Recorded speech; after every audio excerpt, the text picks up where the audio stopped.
Selamat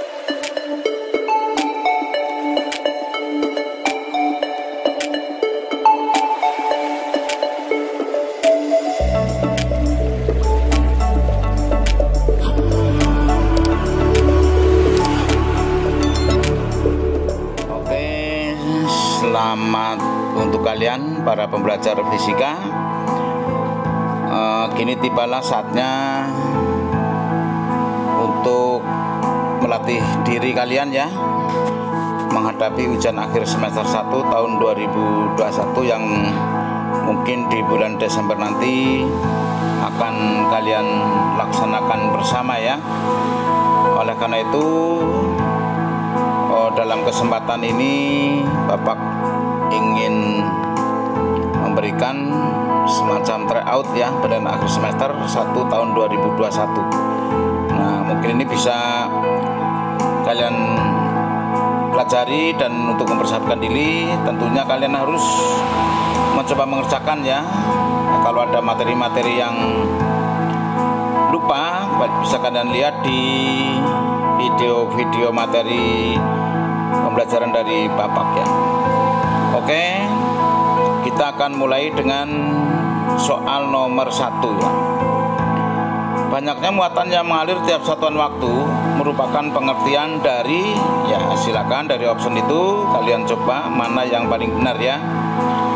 Kemudian nomor 2, jumlah tegangan dan penurunan potensial dalam satu rangkaian tutup sama dengan 0. Ini merupakan ungkapan dari hukum apa ya? Silakan kalian pilih dari option yang ada ya.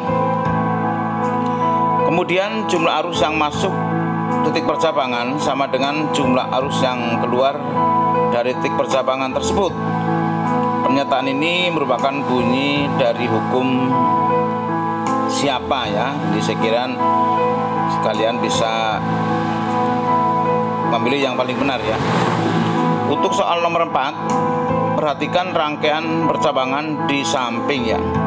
Jika I1 4 ampere, I2 6 ampere, I3 2 ampere, I5 4 ampere, maka kuat arus pada I4 adalah berapa? Nah, ini tentunya kalian gunakan hukum yang ada ya, maka nanti ditemukan ya. Soal nomor 5, faktor-faktor di bawah ini yang menentukan besarnya hambatan suatu penghantar adalah, ya silakan kalian lihat materinya ya, sehingga dengan mudah nanti soal ini akan bisa dikerjakan. Nomor 6, suatu penghantar panjangnya 10 meter dan hambat jenisnya 1,8 kali 10 pangkat minus 7 ohm per meter. Jika luas penambangnya 0,5 mm persegi, maka hambatan penghantar sebesar berapa ohm ya? Ini silakan ya, kalian bisa kerjakan ya.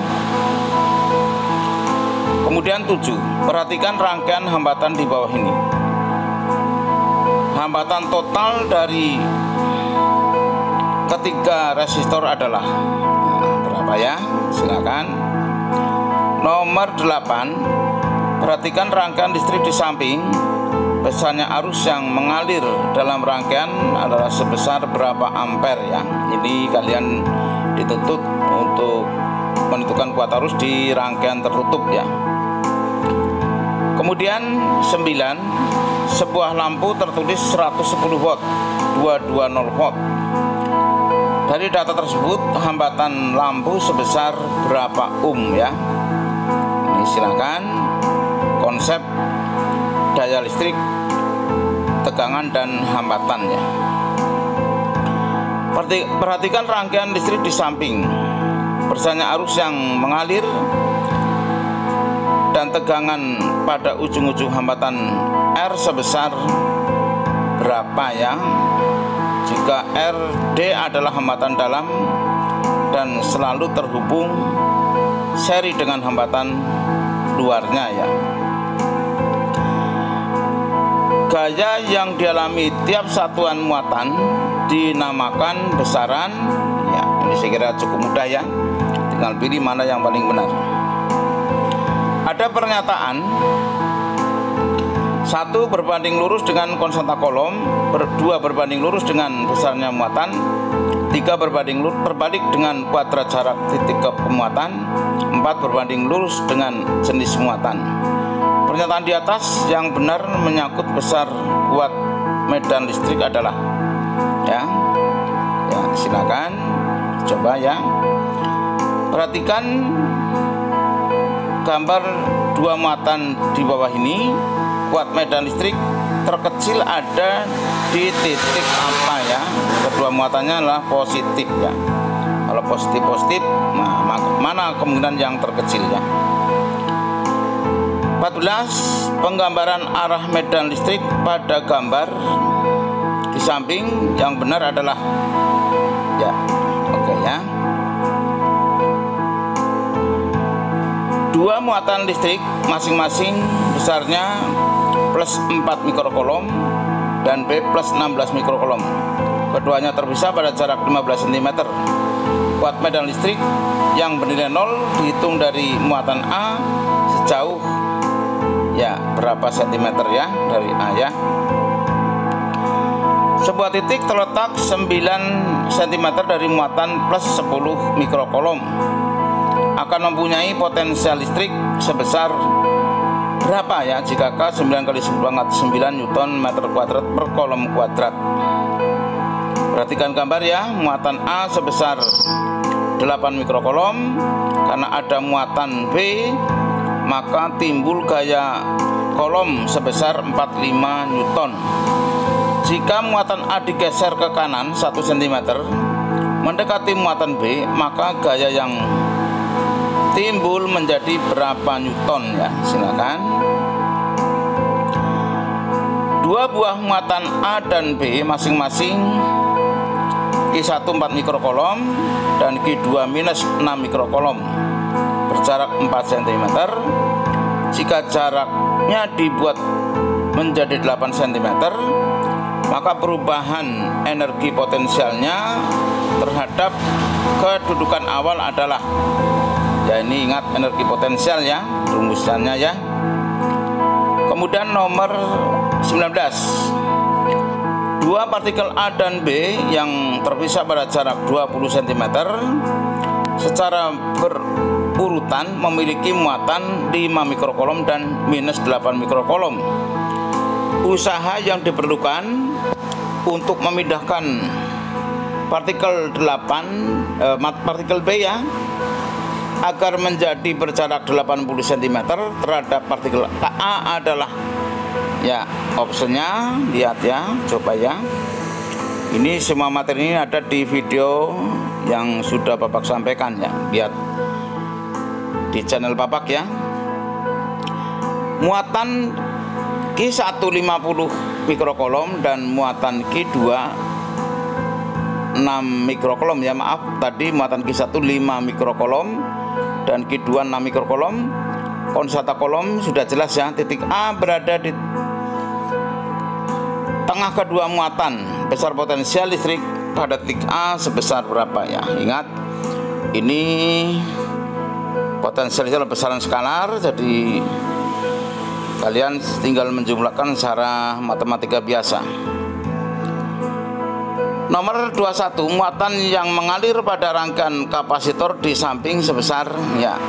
Ini hubungan antara kuat arus listrik ya, kemudian kapasitor dan muatan ya. Nomor 22, muatan yang mengalir pada rangkaian kapasitor di samping sebesar ya. Itu silakan hitung antara hubungan antara muatan ya dan kapasitor. Oke, lanjut nomor 23. Sebuah kamat lurus panjang dialiri arus listrik 5 ampere seperti gambar di bawah ini. Kuat medan di titik P ya, silakan ya kalian hitung. Sangat mudah ya dengan konsep besarnya induksi magnet di suatu titik pada pengantar lurus. Kemudian 24, seutas kamat lurus dilengkungkan seperti pada gambar ya, dan dialiri arus 10 ampere. Jika jari-jari kelengkungan 5 pi cm, maka induksi magnet di P, lihat P di pusat lingkaran ya, dengan konstanta seperti dalam kurung itu. Ingat, karena ini setengah lingkaran, maka rumusan induksi magnet di pusat lingkaran nanti tinggal kalian bagi 2 saja ya. Ya, juga arahnya, lihat ya, arahnya ya. Arah arus searah putaran jarum jam.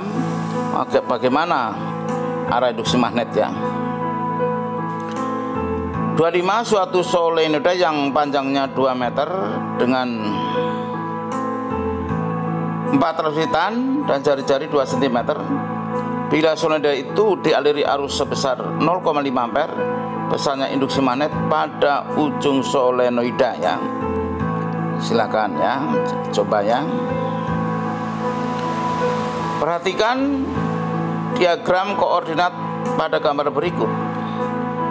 Arus listrik bergerak dalam medan magnet homogen dengan sumbu X negatif. Bila medan magnet berarah sumbu Y positif, maka arah gaya Lorentz terletak pada sumbu apa ya? Ini menyangkut hubungan antara arah gaya Lorentz, arah arus listrik, dan arah medan magnet. Nomor berikutnya, apabila permeabilitas magnet 4 pi kali 10 pangkat minus 7 Weber per ampere meter, besar dan arah gaya persatuan panjang yang bekerja pada kedua kawat pada gambar di samping adalah berapa ya? Ini tinggal memasukkan bersamanya. Sebuah toroida memiliki jumlah litan 1000 lingkaran. 1000 lingkaran. Nah, dialiri arus sebesar 3 ampere. Jika induksi magnetik di pusat toroida sebesar 5 kali 10 pangkat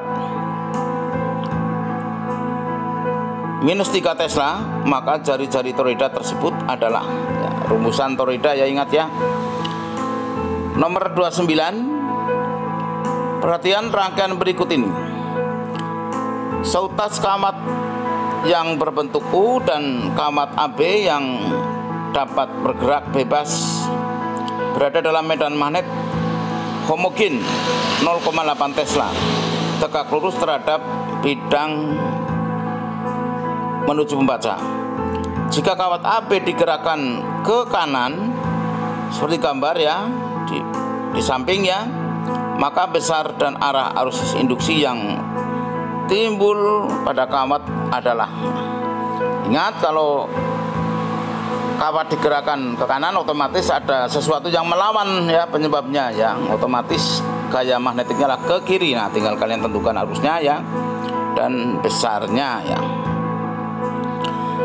Tegangan yang dihasilkan suatu sumber listrik adalah V220/2 sin 125 T volt. Nilai maksimum tegangan yang dihasilkan adalah ya, ingat, persamaan tegangan arus bolak-balik ya. Nomor 31, rangkaian RLC seri dihubungkan dengan sumber arus bolak-balik yang memiliki frekuensi anguler 2500 radian per sekon. Jika R 600 ohm, L 0,5 Henry, dan C 0,4 mikrofarad. Besarnya impedansi pada rangkaian tersebut adalah, silakan, rangkaian RLC ya, kalian tahu juga, ingat fasornya ya. 32, resistor 30 ohm dirangkai seri dengan sebuah induktor yang memiliki reaktansi induktif 100 ohm dan sebuah kapasitor dengan reaktansi kapasitif 60 ohm. Rangkaian ini dicatu oleh sumber tegangan 120 volt. Tegangan antara ujung-ujung resistor sebesar berapa ya? Oke ya, silakan. Nomor 33, sebuah induktor murni yang diinduktansinya 0,8 Henry dihubungkan pada sumber tegangan bolak-balik dengan persamaan tegangan V sama dengan 200 sin 50 T volt. Persamaan arus yang melalui induktor adalah ya, ingat pada rangkaian induktor ya, mana yang mendahului dan mana yang tertinggal ya. Tentunya ini akan menjadi sangat mudah kalau kalian ingat itu. 34. Rangkaian seri RLC mengalami resonansi pada frekuensi 50 per Hz. Jika R 20 ohm dan C 10 mikrofarad, maka besar reaktansi induktor adalah, ingat persyaratan terjadi resonansi listrik ya, maka hambatan kapasitif akan sama dengan hambatan induktif ya. 35. Pernyataan-pernyataan berikut berkaitan dengan saat terjadinya keadaan resonansi pada rangkaian RLC seri. 1. Reaktansi induktif lebih besar dari reaktansi kapasitif. 2. Impedansi sama dengan 0. 3. Reaktansi induktif sama dengan reaktansi kapasitif. 4. Impedansi sama dengan hambatan R ya. Pernyataan yang benar adalah ya itu ya. Jadi kalian ingat fasornya dan ketentuan-ketentuan pada terjadinya resonansi listrik pada rangkaian RLC. Silakan ya buka kembali videonya, video pembelajarannya ya. 36. Resistor R 50 ohm kumparan XL ya, hambatan induktifnya lah 150 ohm dan kapasitor dengan hambatan kapasitornya lah 100 ohm. Dirangkai seri dengan sumber tegangan bolak-balik. Beda sudut fase antara arus dan tegangan pada rangkaian tersebut adalah berapa ya? Ingat ya, untuk mencari beda fase ya. 37. Perhatikan gambar rangkaian RLC berikut. Agar terjadi resonansi, maka nilai induktansi induktornya adalah berapa ya? Ya, lihat itu pilihannya ya. A 0,4,0 Henry, 2,5 Henry, 2,0 Henry, 0,4 Henry dan 0,2 Henry. 38. Sebuah rangkaian RLC dengan R6 ohm, XL 12 ohm dan XC 4 ohm.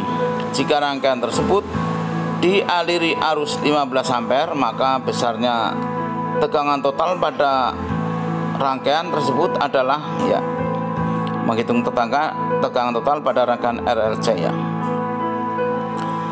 Sebuah rangkaian RLC bolak-balik dengan R 8 ohm, L 1/4 pi kuadrat dan C 25 mikrofarad akan memiliki frekuensi resonansi sebesar berapa ya? Saya kira tinggal memasukkan kebersamaan saja. 40. Resistor 30 ohm dirangkai seri dengan sebuah induktor yang memiliki reaktansi induktif 70 ohm dan sebuah kapasitor dengan reaktansi kapasitif 70 ohm. Rangkaian ini akan memiliki sifat kapasitif, resistif, induktif dan V sefase dengan I ya. Pernyataan yang benar ya, silakan untuk syarat resonansi listrik. Nah, untuk soal ureannya ini perhatikan rangkaian seri RLC di samping ya. Nilai hambatan R 400 ohm, induktansi L 0,4 Henry dan besar kapasitas kapasitor C 10 mikrofarad. Dan rangkaian di samping, dari rangkaian di samping tentukan ya, lihat persamaannya. A kuat arus maksimum yang mengalir pada rangkaian, B persamaan arus, C persamaan tegangan. Nomor 42, dari gambar rangkaian listrik di samping tentukan besar I1, I2 dan I3. Kemudian B, besar tegangan VAB ya. Kemudian soal nomor 43, perhatikan gambar di samping. Jika jari-jari penghantar melingkar 10 cm, arusnya mengalir 20 ampere, dan pada penghantar lurus jari arus 5 ampere, tentukan besar dan arah induksi magnet di pusat lingkaran arus. Oke ya, dengan permeabilitas silakan itu ya, sudah diketahui. Nomor 44, sebuah elektron muatan 1,6 kali 10⁻⁻19 coulomb menembus medan magnet homogen 2,5 Tesla dengan kecepatan V 2 kali 10⁻5 meter per sekon. Teka lurus terhadap arah medan magnet. Jari-jari lintasan lingkaran yang terbentuk adalah berapa ya? Sebutkan spektrum gelombang elektromagnetik yang terakhir ini 45, diurutkan dari frekuensi tinggi ke frekuensi rendah. Oke, demikian para pembelajaran fisika dan tentunya para peserta didik khususnya kelas 12 ya. Mudah-mudahan soal tryout ujian akhir semester 1 ini akan bisa membantu kalian cakupan materi ya untuk ujian akhir semester nanti ya. Oke, selamat belajar dan selamat mengerjakan. Ingat, I do, I understand. Oke.